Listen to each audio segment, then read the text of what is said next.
Hi, I'm Derrick Jensen. This is Resistance Radio on the Progressive Radio Network. My guest today is Roxanne Dunbar-Ortiz. I love what James Tracy said of her.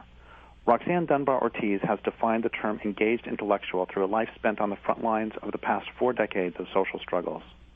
She has never abandoned her roots through the process of becoming one of the most respected left academics in the United States. She's the author of Red Dirt, Outlaw Woman, Blood on the Border, Roots of Resistance, The Great Sioux Nation, which has just been re-released. So I guess for my first question, I spent, when I was preparing for the interview, I just kept thinking about all the different aspects of your work. And one of the things I just absolutely love about your work is the way you bring together so beautifully class analysis, feminism, indigenous struggles, militants, a critique of capitalism, the importance of storytelling, and everything else. So this is really great, but it left me sort of at a loss as to, which one of these threads do I want to pick out. So what I'm going to do is just completely punt on choosing a thread. And instead, my first question is going to be, can you tell me how your own thought has developed through your lifetime to bring together all these concerns? Well, I've thought about that a lot because it's a little mysterious even to me, and I'm not religious at all, but sometimes I believe in some kind of predestination because how I got where I am now. But I think the seed for social justice was planted in me very early. I mean, beyond just I should explain, that I grew up extremely poor, rural, and isolated. My father was a sharecropper. We moved around in a county in Oklahoma on different farms, working on different farms, sometimes renting farms, sometimes sharecropping. A very, very rugged childhood. And there were no books. There was nothing to bring us news of the outside world except maybe soldiers coming back from war, pumped up with an Americanism. And the preacher in the Baptist church we went to, who usually came from somewhere else, the state over somewhere else in the region, but not from our town. So it was a very isolated world. But my father was almost a shrine in our cabins that always moved with us to my grandfather, my father's father, Emmett Dunbar, because he had in that little farming community where I grew up. My dad had grown up. My grandfather had been in the Socialist Party and the Industrial Workers of the World, an organizer. And my father was very proud of him. My father was not politically progressive at all. He was fairly apolitical. I call the first chapter in my memoir of growing up in Oklahoma Red Diaper Baby with a question mark, that later when I would meet red diaper babies of communists of the 40s and 50s, I would see they had a real ambivalence about how they grew up, seeing their parents go through what they did in the McCarthy era. And of course the Socialist Party and the Industrial Workers of the World, which were very large in Oklahoma, actually the largest Socialist Party members per capita in the from 1900 to 1922 was in Oklahoma. So it wasn't a fringe group. They controlled almost all the school boards and towns, and almost controlled the state, came very close to it. So it was, and then it was destroyed very systematically with the Woodrow Wilson's Red raids, Red Scare concerning World War I, those who opposed the war, and the Socialist Party notably in the United States, unlike Europe, was fiercely opposed to the war itself and U.S. entrance into it and conscription, and went to prison for it, were beaten up by goons, by the Ku Klux Klan, was born again. So my father suffered a lot watching that. He was a kid. So when the final blows came and his father was more or less run out of the area, moved to the Rio Grande Valley, took the family to the Rio Grande Valley, my dad stayed behind in the town, but he was only 15 at that time. So in the whole time his father had been active. Well, my father was born in 1907, and my grandfather was already extremely active. So it was his childhood. But he talked about it. He talked about his father all the time in the most glowing terms and just told the stories. He was a great storyteller, and he told the stories of that time. And I was a sickly child with asthma, and I think, well, my mother and father were both great storytellers, and I loved being, and my older brother and sister too. So I was filled with stories, but these were the stories that I identified with most. I wanted to grow up and be like my grandfather. I saw him as a superhero. You know what kids think of as superhero now. I wanted to be like him. And of course, when I left home, I didn't know how to do that at all. I had no prescription for it. There were no models for it in my world. Even when I moved to Oklahoma City, there were, but they were very. I mean, I found out later there were protesters. But they were so isolated by that time. It was a complete oil monopoly, right-wing oligarchic place, and no socialism to be seen anywhere. But it seemed like I was like a magnet, being drawn to the magnets of radicals, because they came out of the woodwork, and I found I wasn't looking for them, but they just appeared before me. My house mother, my first year on scholarship at University of Oklahoma, turned out to be a socialist and a lesbian, and she told me she was quite open, and she got fired. So almost everyone I knew, would get fired while I knew them because they were outspoken, but I really admired that outspokenness. So I started speaking out. First and foremost, my senior year of high school, I was at a trade school in Oklahoma City. It was the first year of integration. And I didn't have any opinions really before that time on race because, our only connection, interchange with African Americans was, when we would go picking cotton. Certain times of the year, we would, the poor families would go pick cotton. And there were black families picking cotton. Actually, there was not that much interaction, just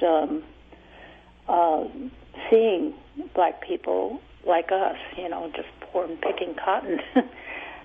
But I didn't have any opinions and much knowledge, about the civil rights movement. This was like 55, 56. I was at that school. But there were sit-ins in Oklahoma. There was a sit-in at the big grocery coffee shop, like Woolworths, only it was called Katz Drugstore. And that happened in 1955, so it was long before the big wave of sit-ins. And I've since learned that it was very advanced in Oklahoma, and this great woman leader, Claire Looper. But I knew nothing about that at the time.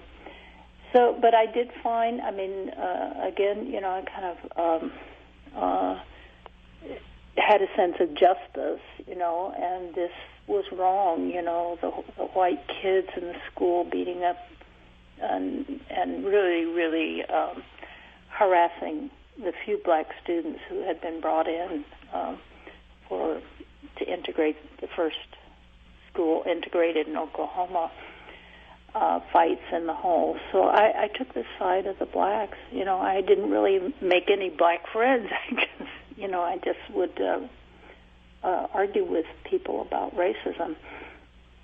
So I even wrote about it. I was on the school paper, and there I also got influenced by my teacher.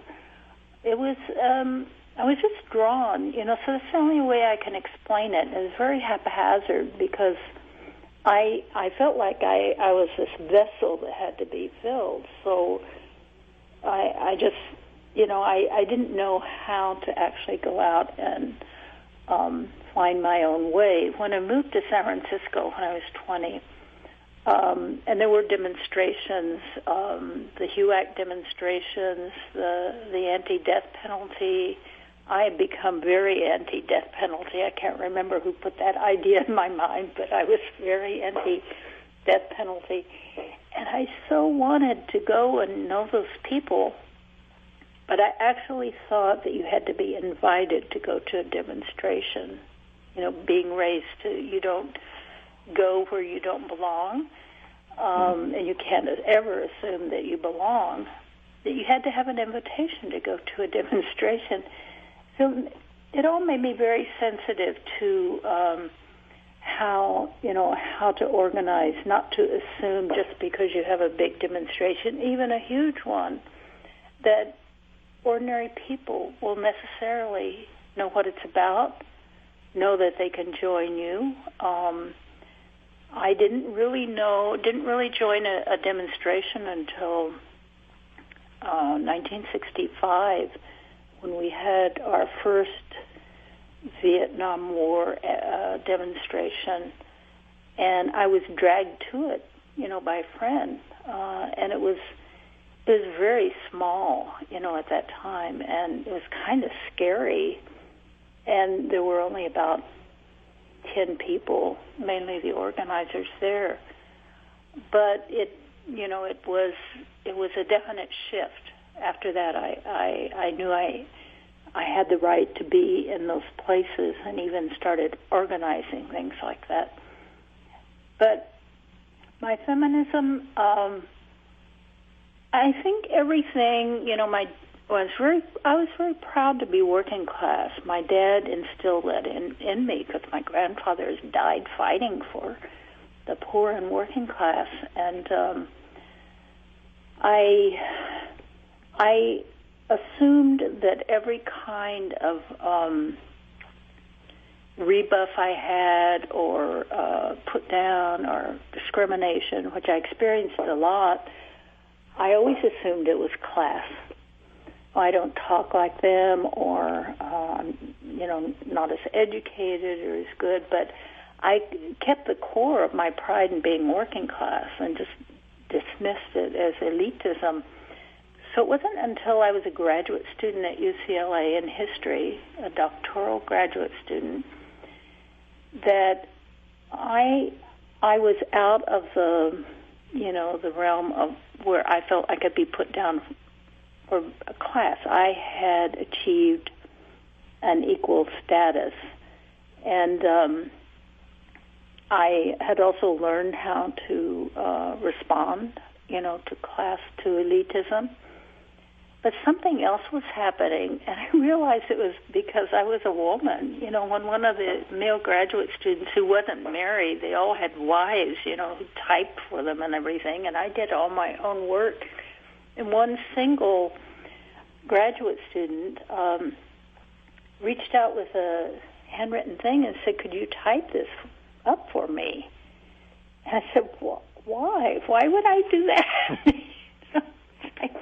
I mean, he wasn't even a close friend or anything, certainly not a boyfriend. And so things like that happened, and one professor told me outright, one of the professors on my committee, that had to be on my committee because I was doing Latin American history, and he was the historian of Spain. he was not Spanish. He was a white guy, but he actually told me that he was going to do everything he could to keep me from getting a PhD because women did not belong in the history field. So that was pretty obvious. And so I got angrier and angrier, and at the same time I was getting more and more involved in movements, and then I started seeing it in those movements, which I assumed were immune from, from that, the same kind of treatment as I got involved. So that's really what made a feminist. I can't say that I had any kind of, like women talk about they were tomboys. I was a sickly little kid. I was a little girl.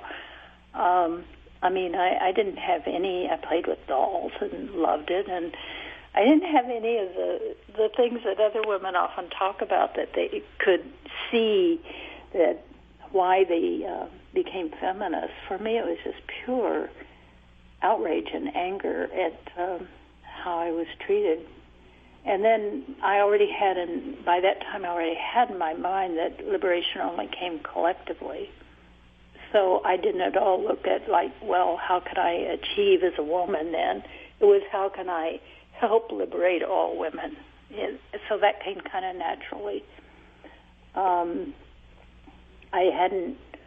I don't know how I missed, around that time I read Simone De Beauvoir's The Second Sex and Doris Lessing's The Golden Notebook, and I didn't even know about Betty Friedan's books, A Feminist Mystique. It was sort of, just outside the world of radicalism that I had gotten involved in. I'm not sure what I would have thought of that. I think, had I read it when it came out in, I think it was 1962 or 63, I kind of shudder to think that it might have made me more of an individualist feminist because I wasn't yet quite cooked as a radical, so I'm glad I missed it.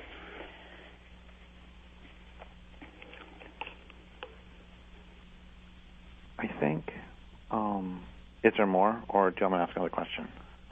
Well, that's kind of how everything came together, and then how it all integrates into me, I'm not sure, because because of the way things are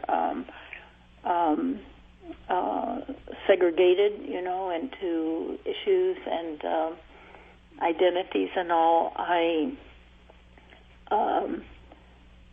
sometimes feel like I'm, many personalities that I can fit into all of these different groups, but I can't really I feel now I can bring my feminism with me anywhere.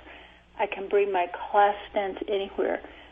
What I can't bring is the other part of me, my mother's part, the more troublesome part, my mother being an alcoholic and all, and having been an orphan, but the Indian part, I find that's the most difficult for me to bring into any space that's not specifically indigenous without getting kind of just patronized.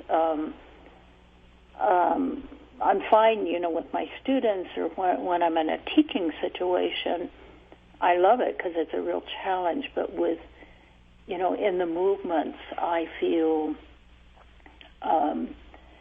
that it's never quite grasped or understood. It's kind of, oh yes, that we agree. There's always agreement, no pushback, as my students do, and it's a challenge. But just that kind of politeness, politely, yes, and then going on to another subject, which is how feminism was treated at first. But this seems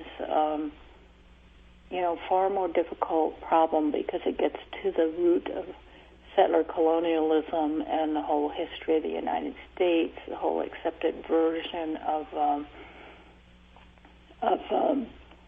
what the United States is or could be, or the kind of Howard Zinn people's history of great triumphs of resistance, but and Native Native Americans as an add-on to that, and it just doesn't fit because of settler colonialism and labor movements. So even in myself, I can talk labor forever. I can talk feminism forever. I can talk African slavery and racism forever in any situation, and I can combine all those. But the basis to my thinking, for the last 40 years has been understanding of settler colonialism and indigenous peoples' rights and aspirations.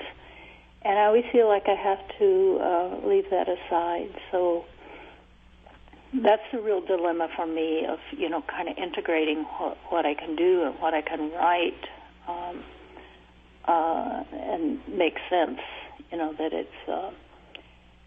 So one solution for that was a book I just finished called Indigenous Peoples' History of the United States. So there are a bunch of directions that I would like to go with this. And I guess I want to, before I go to the directions that were raised by all the other comments you were making, okay, here's the deal, is that you were saying all of the stuff early on, and that was one of the things I wanted to talk about was it seems that one of the things I think is very important that we often forget is the importance of intergenerational associations or the intergenerational nature of resistance movements. That, your grandfather passed on, things passed through your family down to you, and that resistance, we don't know if it would have been possible or if your resistance would be as strong as it is without your grandfather. And we see this in so many resistance movements. And that was one of the directions I wanted to go with that. But then I realized as you were talking about the way that the indigenous resistance gets shunted off to the side, that if I were to ask that question now, I would be doing the same thing that we were just talking about. So I really want to come back to that because I think it's so important, but I would also like to ask you about, you said some, but I guess I just would like to hear more and understand better. Why do you think it is that it is harder to integrate that? Is that, I've had, over the years, I've had a number of indigenous people say to me that they just feel like indigenous and settler mindsets are so different that they can't understand each other at all. And is it that, I don't know. It seems like if one were to really open to even the remotest bits of indigenous understanding, it's like so many indigenous people have said to me that the fundamental difference between Western and indigenous ways of being is that even the most open-minded Westerners perceive listening to the natural world as a metaphor as opposed to the way the world really is. And that for, Vine Deloria told me that from his perspective, his understanding of the point of life for an indigenous person would be that the entire world is this beautiful symphony, and your role is to figure out what your role is in the symphony, and to play that role at the right time in the right place, in the right harmony with everybody else. And that's a completely different perspective than anything associated with capitalism or with the dominant culture going back thousands of years. So is that why it's so much harder to bring in? Is because the mindsets are so different, or is that completely off? Why do you think it is? Why do you think that that's so often? Because I see it too from my own white perspective. I see it getting shunted off all the time. So why do you think that is? How is that? That's a beautiful quote from Vine Deloria. He's a mentor of mine, but I never heard him put it quite that way. I've heard it put by Henry Crodog and Thomas Banyaka, Hopi, from so many different elders from different nations, that comes down to the same thing. But that's a beautiful way of putting it. But the way it's explained to me is that the problem is that the objectifying of human beings as irrelevant. The environmental movement does that a lot. That here it said that we're want to save the earth and save all of nature, be in harmony with nature, and as if the human being isn't an integral part of all that. That somehow the human being is devalued because of our specific capabilities, of destruction outside of our necessities, for existence. So it's sort of we're outside of. We have these minds that can destroy, but this mind is really meant to be finding our place in the order of things, like Vine says, and our place in the order of that symphony. But individualism, which is product of capitalism, the atomization of human beings is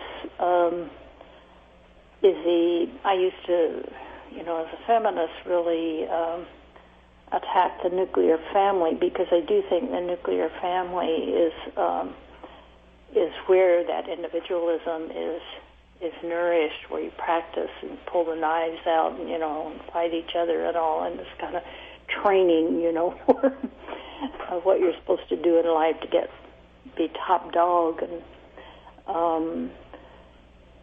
so I think it's the self-degradation. I hear it over and over. Well, the earth will be fine. It's human beings who will be destroyed.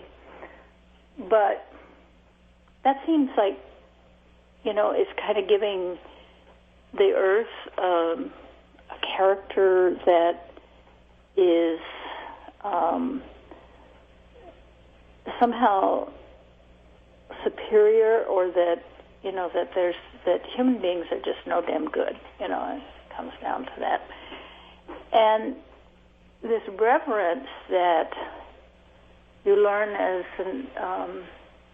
an indigenous person, or from indigenous mentors. I mean, I never learned these things growing up. I would say we certainly had to have a lot of mutual aid as poor people to survive, and I think most poor people exhibit these, character of individualism much less than people who can afford to be autonomous, and to be individuals. You have, but probably most people, if they got the chance, would get out of the situation of survival and live better. Or people strive for that, or they're told they should. And fortunately, many fail to do that, so they retain their humanity. But I think that human beings are sacred, just as all of nature and all the other creatures are sacred. It's part of sacred life, and all languages are sacred. No language is a colonial language like English or French or Spanish. Yes, some colonizers use those languages. That doesn't mean the language itself is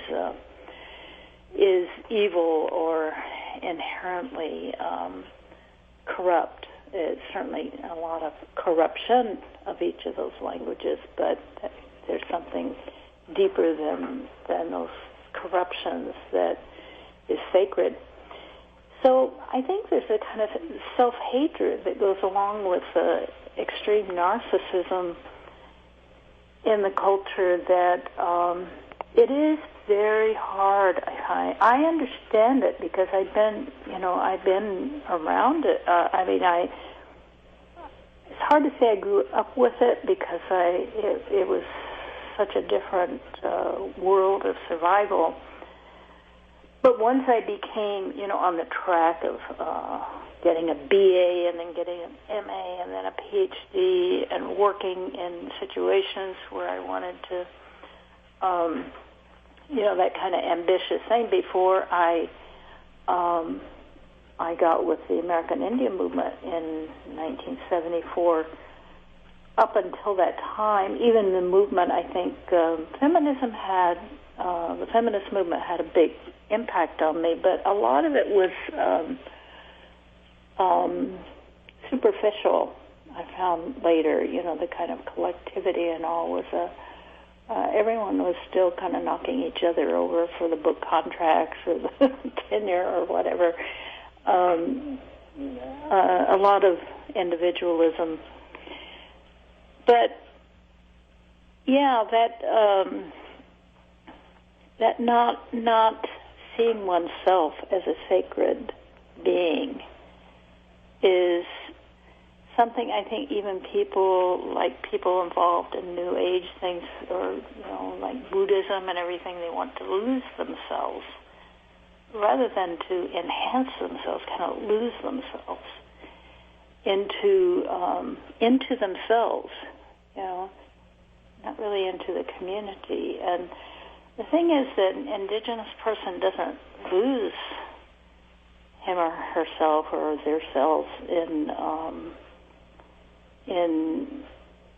this symphony. You have a very distinctive relationship with everything, and it's not necessarily static. It's different things at different times in your life, and I think most Native Americans are more vivid personalities than most people. Rarely forget someone, a Native American they meet, because very vivid personality, negative or positive. It stands out as a fully formed kind of personality, whereas a lot of people I meet, I forget they start all looking alike sometimes, like at a conference I was just at last week, I was having a hard time distinguishing people from each other because they didn't present like a full person, and so that's all kind of rambling around. But I do think Vine, had now, what's the cause of that? I don't think it's something racial or DNA or inherited, although I think a lot of Indigenous people start thinking like that because it just seems so unbreakable or such a divide. But I do think it's developed historically that that everyone was once Indigenous, and everyone was once part of collectives, and class relations developed. Suppression of women probably came before class relations, and then modern times in the 1500s, racism based on skin color developed with the reintroduction of chattel slavery that was no longer based on a lifetime of bondage labor, rather as an inherited racial characteristic. That was new under the face of the sun, in the 14th, 15th century when colonialism modern colonialism began. So these are historical developments, and I'm not sure it's transferable that Indigenous people are often asked to give of this knowledge, but it's sort of taken as pieces of things rather than something that I'm not sure can be changed without the conditions for change taking place.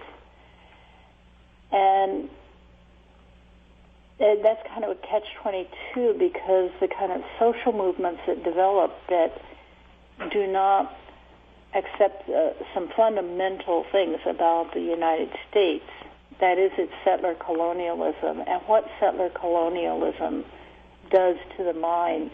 They read Fanon, but they don't seem to get Fanon's point about, black skin, white mass, about settler colonialism. And they accept what, the effects it has on the native, but they're not looking at his, studies in Dying Colonialism, his psychoanalytical work on settlers, white settlers, French settlers. And their, the mentality is very, very deep stuff. I wish he could have done more of it, because I know really no one else does that work now. To understand what happens to the settler,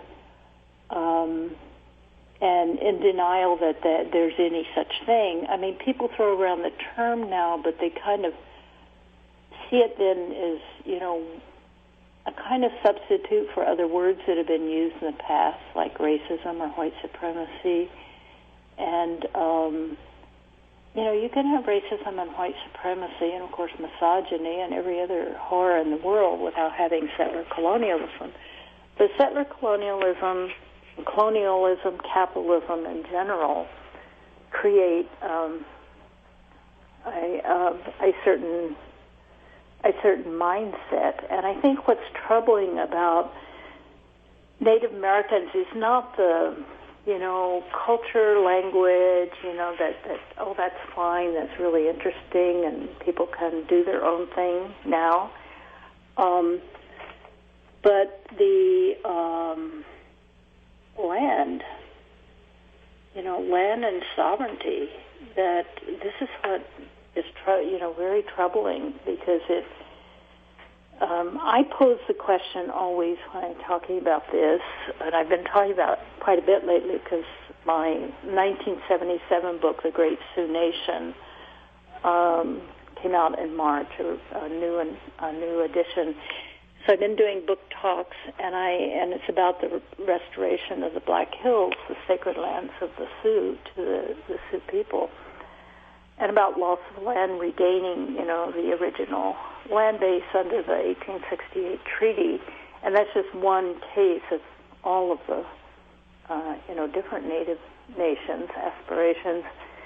And I just lay it out, if we started with one thing, like returning all the sacred sites to Native people, would anyone here really find that bothersome?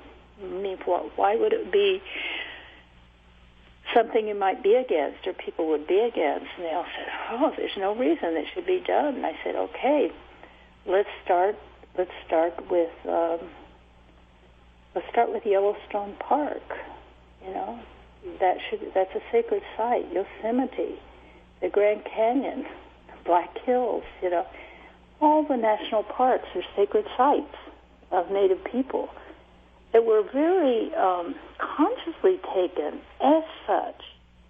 They knew very well that this was the spiritual basis, of peoples. That Vine writes about that a lot. How you can't carry out your duties as a Lakota if you couldn't go up into the Black Hills to certain geographical places to practice.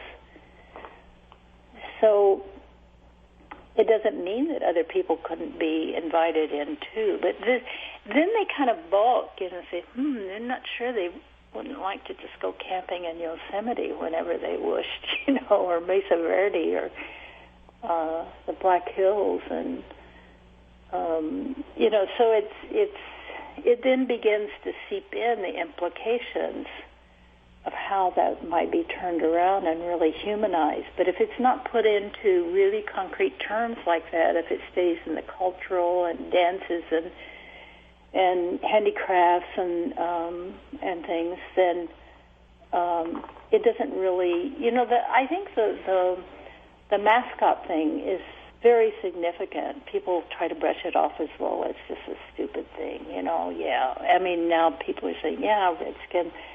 But they're not really getting to the why. Most people call it trivial, kind of trivial. Even a lot of Native Americans said, we have a lot of bigger issues. And it's true, the land and the treaties and the poverty and the alcoholism and all of the vestiges of colonialism they're all there, and they're horrible. They're killing people. Native Americans have a lifespan of 47 years, and but it is important because it's bringing out into public discussion genocide, because that red skin is the blood-filled bodies of the Pequot that the Puritans called Redskins because those they didn't kill but captured, they flayed them. They took their skin off.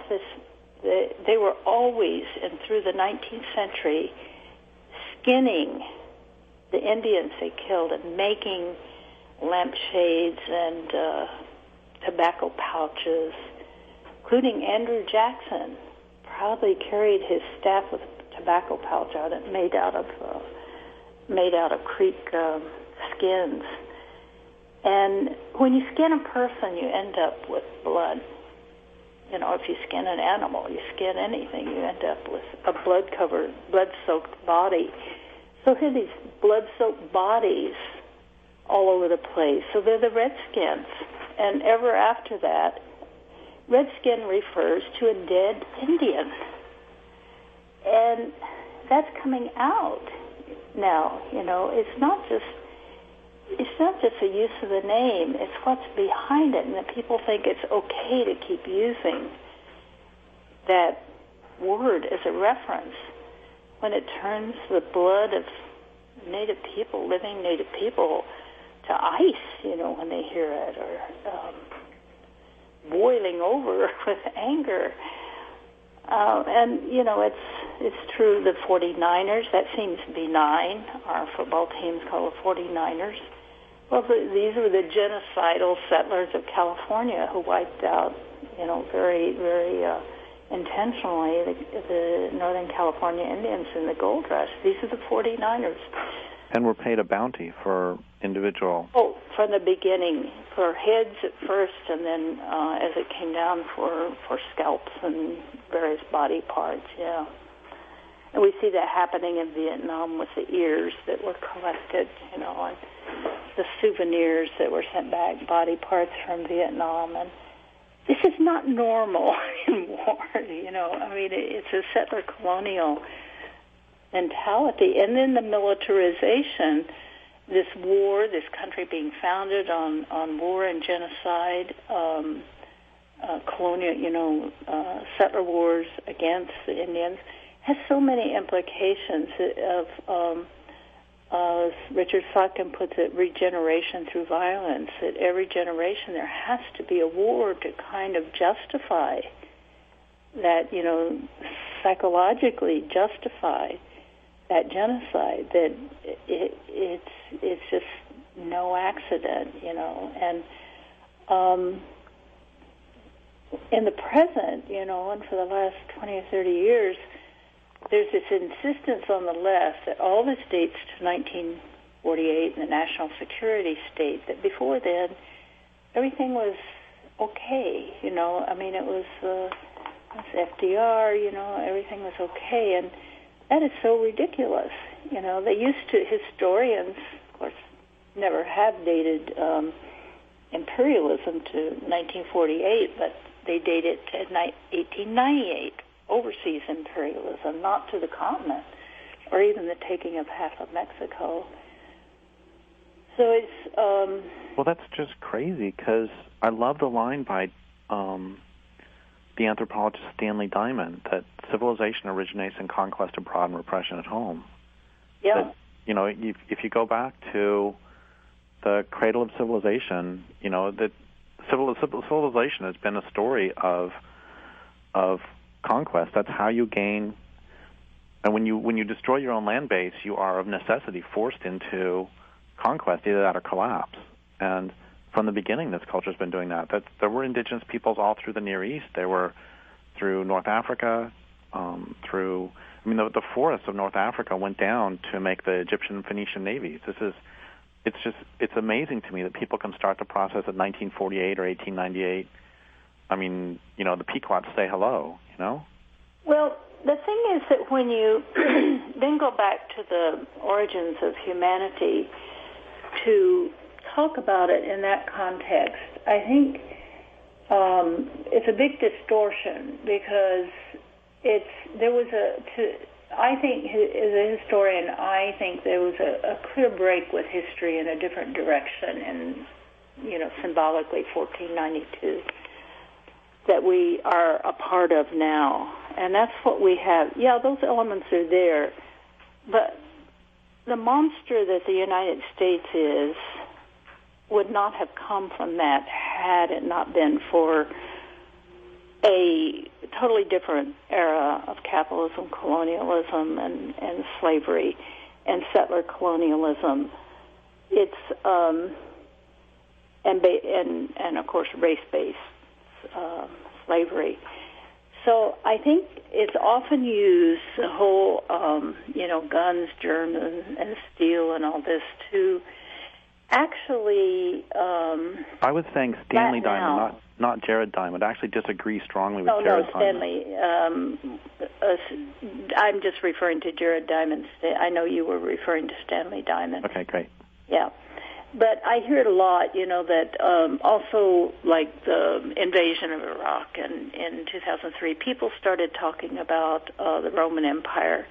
I said, let's talk about the U.S., you know. I mean, okay, the Roman Empire existed, and definitely the Holy Roman Empire, but what we have to look at is the Holy Roman Empire and the Crusades, and that is the fundamental basis for what came, you know, how settler colonialism and racism developed.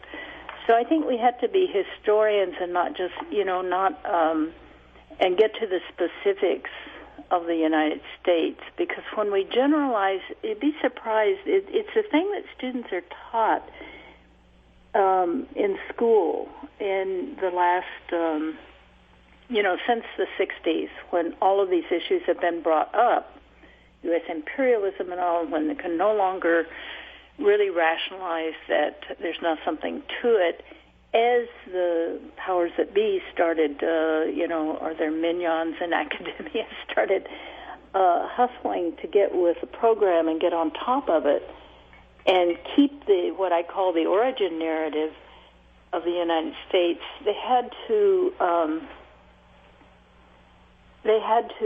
broaden it. The U.S. in world history, and yes, making a lot of the same mistakes that human beings have always made repetitively. But there's something different going on. We're now on the edge of total human annihilation that is mostly caused by the United States.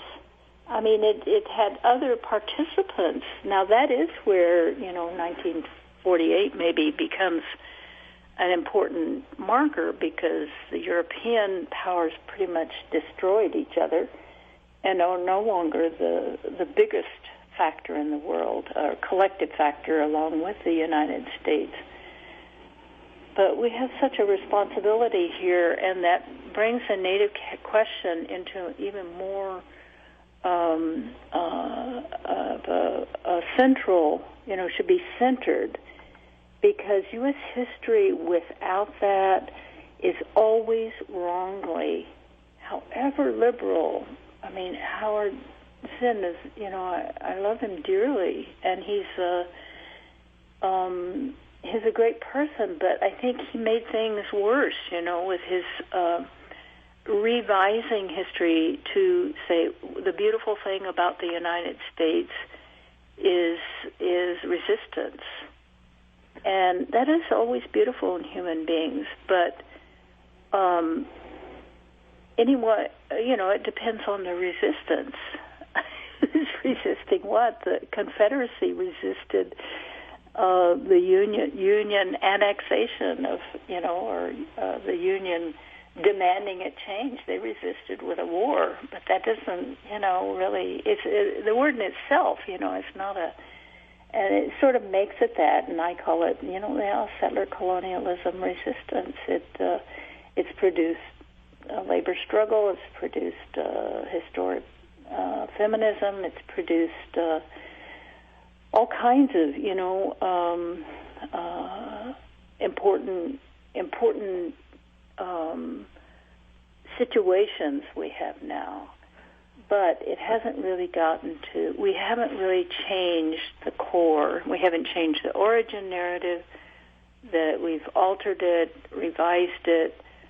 There was a time, of course, the main theme of the new origin narrative that simply leaves the settler colonial one in place is that we're a nation of immigrants. And people sometimes will say, oh, well, except for the Indians, like the Indians don't count, a nation of immigrants. And textbooks in the early 90s, I'm not sure, I haven't looked lately, but they actually went so far as to identify Native peoples as the first immigrants. So they integrated Native people into this nation of immigrants, conceptualization. And it's still a very strong conceptualization. I think that Native people of Canada erroneously and mistakenly call themselves First Nations because they're aboriginal nations. They're colonized nations and not first, in a line of legitimate nations, Canada and the United States. Right. What you're saying is incredibly important, and I've loved this whole conversation. The thing is, we're over time. Oh, we're over time. Well, it's so great talking. It really went fast. And I'm so sorry, because it's like we should do this again. We'll do this for another 45 minutes another time. So we'll put it on pause. Okay. And because once again, this is all fabulous, and I'm so grateful for all your work. And I've been going, oh my God, I don't want to interrupt her, but we are over time. Okay, good. So I need to close off now. Well, thanks, Derrick, and let me know when it's going to play, and I really enjoyed it. Oh, yeah, I did too. And thank you all for being on the show, and thank you for listening. And my guest today has been Roxanne Dunbar-Ortiz. This is Derrick Jensen for Resistance Radio on the Progressive Radio Network. Thank you.